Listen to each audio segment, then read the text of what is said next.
Hello everyone and welcome to the Loops and Leather channel. I'm Lori and I am the owner, artist, fiberinista um, behind Loops and Leather. And I wanted to take some time today to talk to you about weaving with fuzzy yarn, or it could also be titled What Not to Do with Mohair.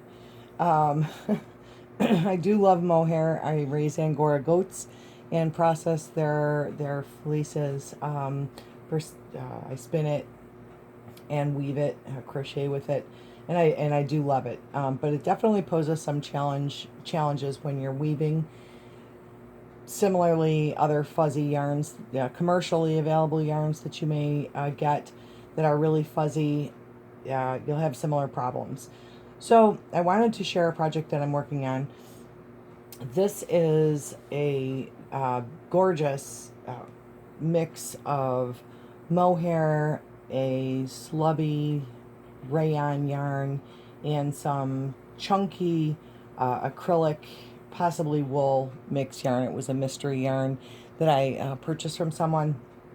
But when I was putting this warp on here, I didn't want to do just the mohair, and so I thought these colors and textures just worked beautifully together, and I'm really loving how this is turning out.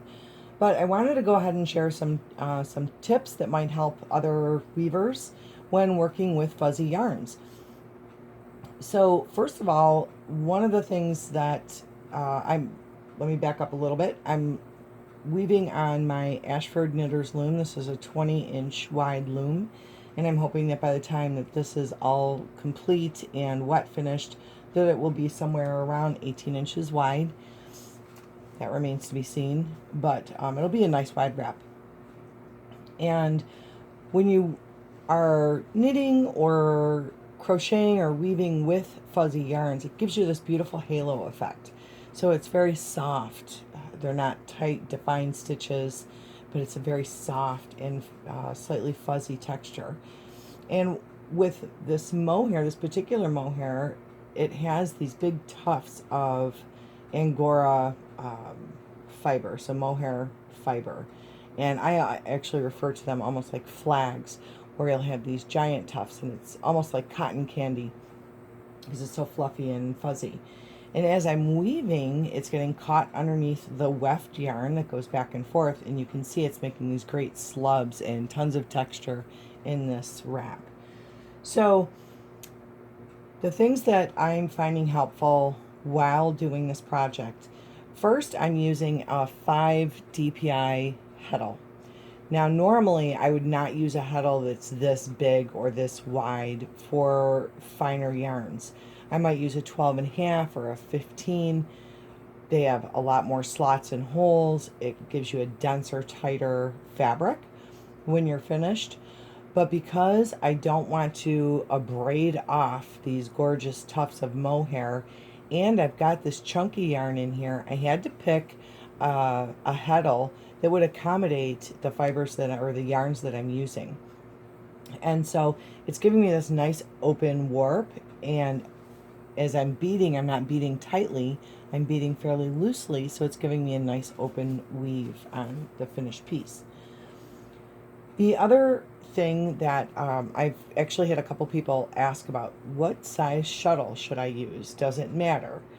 Well, it doesn't really matter, but what I find works best for me is I use a shuttle that's slightly wider than my project, or just about the same width as the project, because I know that for each wrap around my shuttle, it's 2 passes. And this helps prevent long trails of yarn getting wrapped on the knobs or on the side of the heddle or the edge of your chair, depending on what you're sitting in. And it also can help if you're doing color work. So for each pass or wrap around is one weft row. So it just, if you're changing color, say at 10 weft passes, you know that if you wound on here 5 times, that's going to give you 10 weft passes, because each side is 1 pass, and so a full wrap would give you 2 passes.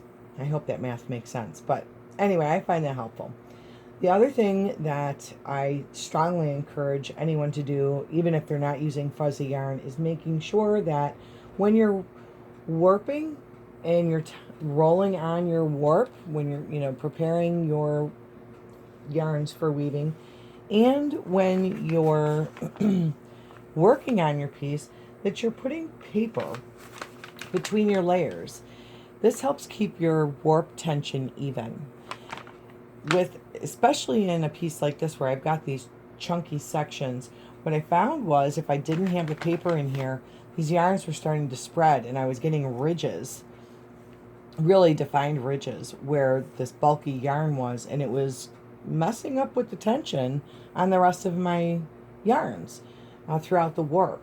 So having the paper between the layers, while it doesn't completely get rid of those ridges, it does help balance out the tension, and that's super important. So let me go ahead and advance this a little bit so that you can see. When you're weaving, this is just a general weaving tip. Let me put this in neutral. I shouldn't have it in up. When you're weaving, there's a sweet spot. A sweet spot where your shed, or the V that's formed between your warp threads, the up shed and down shed, where that V is nice and pronounced. It's not too much, it's not too little, and I find that it's about 4 inches or so from the roller bar. So I'll do a few passes and then I'll advance. I'll do a few inches and then I'll advance my warp, and that keeps that sweet spot right in the center of my work. It makes it really easy to get my shuttle through, which is very important when we're working with these fuzzy yarns. You need to be able to separate your up shed and down shed yarns, which is the biggest challenge when working with this type of fiber. So the next thing that I do to keep track of where I am is that I know every time that my yarn is coming out of the right hand side and I'm going to be making a pass from right to left, my heddle needs to be in the up position. So, and every time I'm coming from left to right, my heddle should be in the down position. So that also helps keep track of your work. Now, when we're working with this type of fiber, you can see, it's just super, super hairy, which is awesome, but presents its challenges. So you want to have that as much distance between your up shed and your down shed, because that'll help those yarns separate. They like to stick to each other, and you need to do everything you can to help separate them. So in this case, when I get to sections where they haven't separated like they're supposed to, I will just push those yarns down where they belong. And you have to make sure that you've got that separation, because those threads or yarns that are supposed to be on the bottom will try and stick to the top. And when you change your shed, vice versa, those yarns that are on the bottom are again going to try and stay up to the top. Now, one of the things that I've figured out working on this is the first project that I've done with such fuzzy yarn, is just trying to bring my heddle down to beat my weft into place, was creating some real inconsistencies with my weft yarn. I would have these bumps and pulls and loose bits, and it was really wonky and uneven. So some people suggested that I use like a plastic comb or a hair pick to push them into place. Other people suggested there's actually a tool that's made for weaving that helps you push your weft yarn down. A lot of hand weavers use those kinds of tools. But what I found works is, because I have big enough slots and holes on this reed, on this heddle, to pass over my yarns, if I just leave a loop over on the side and wiggle this yarn down close to where it's supposed to be, then pinch in the corner and have my angle for the uptake when you push the yarn down, it's working out pretty well. In some sections I'm having to manipulate a little bit by hand, but not often. And it's not really abrading any of my warp threads and doing, you know, any damage to the mohair. And it's working out quite well. It's just a matter of going slowly and gently, and if you find that it's hanging up, you need to just take a minute and hand manipulate those big fluffy bits. And as you go, it kind of starts attaching to itself and sticking to itself, and you have to hand manipulate less. But you'll see that I am having to go through and clear the shed so that again, the yarn that's supposed to be up is up, and I can get my shuttle in there, and the yarn that is down is actually down so that I'm not picking up extra warp threads, which would create what we call floats. And since I'm doing an even weave, I don't want any floats. So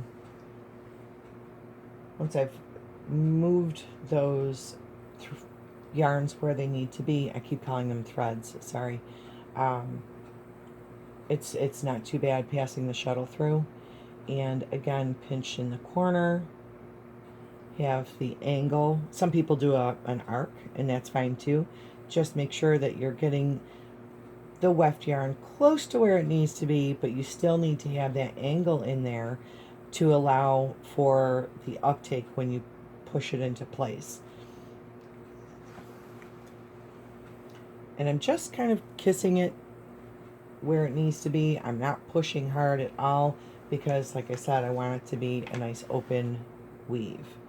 Now, there are some sections where the weft thread kind of pulls back along the warp, and that's just in these areas where it's super fuzzy.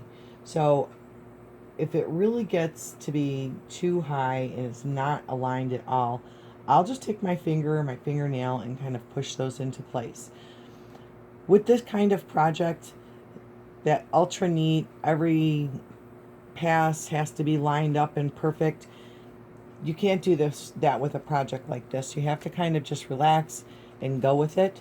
This is a highly textured piece with a lot of textural interest. The slubs and different warp yarns, it's going to be irregular, and so when you're working on a project like this, I guess you have to relax a little bit on the alignment of every pass, because it's just not going to be absolutely perfect. It can't be. But again, what's important is that we're making sure we've got that separation. So if I've got a downshed yarn sticking up on the top, I'm pushing those down so that I can get my shuttle through cleanly and not have those up on top where they don't belong.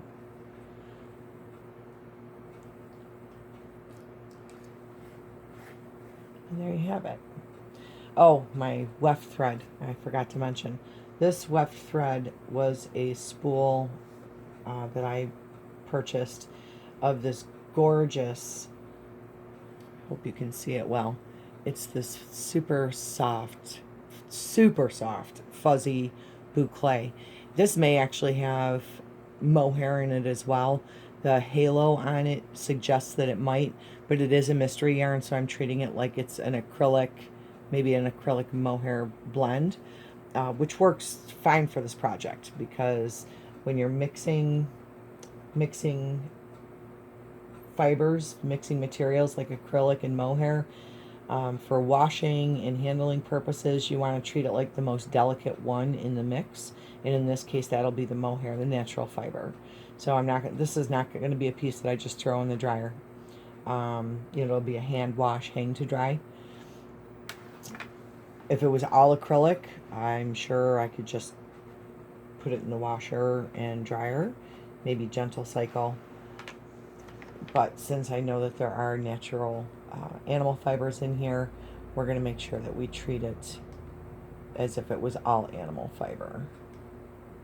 And make sure our up shed threads are up. And like I said, you can hand manipulate these. You can, sometimes if there's not a huge tuft, you can just use the end of your shuttle, which I am doing most of the time. Sometimes I do have to pick them though, because they're sticking so much. But I want, and the other thing I'll do is I'll pull up on this to make sure that the only threads that are at the top are the threads that are supposed to be at the top. Or if I have a gap like here, I know I missed one. So by pulling it up, you can pinpoint if you've got a hanger on that doesn't belong, or if you've missed one in passing the shuttle over. Got a little bit of a bump there on that last shed, but that's okay, because I'll just go ahead and push it into place here. It's pulling back on this bit, so I'm just going to hold on to that. It's really dense there. And then go into my up shed. So I hope that this helps a little bit with other people that would like to weave with fuzzy yarn but are afraid to do it because of some of the challenges that it presents. This is definitely a slower project, right? This isn't something like just a straight up plain weave with simple wool yarn or cotton that we normally weave with. You'll see dish towels and things done with cotton. It's very defined and relatively quick. You can just pass back and forth, back and forth. That's not the case with this type of project. You definitely need to allow yourself the time to clear your sheds and hand manipulate some of the passes as needed. Whoop, okay, so my yarn's coming out on the left, so I need to be in down shed. And there you have it. I will definitely be including a photo of this piece finished. I'm super excited to finish it. I think it's just turning out beautifully, and I hope that you like it, and I hope this video is helpful.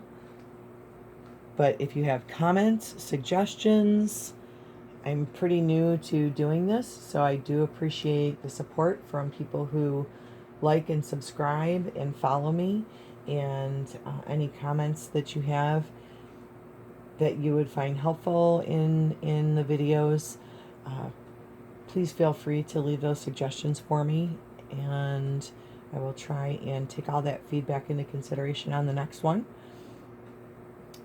Hopefully the lighting's okay and you can see well, but again, comment, click the like, or click the subscribe, both, and I will see you next time. Bye-bye for now.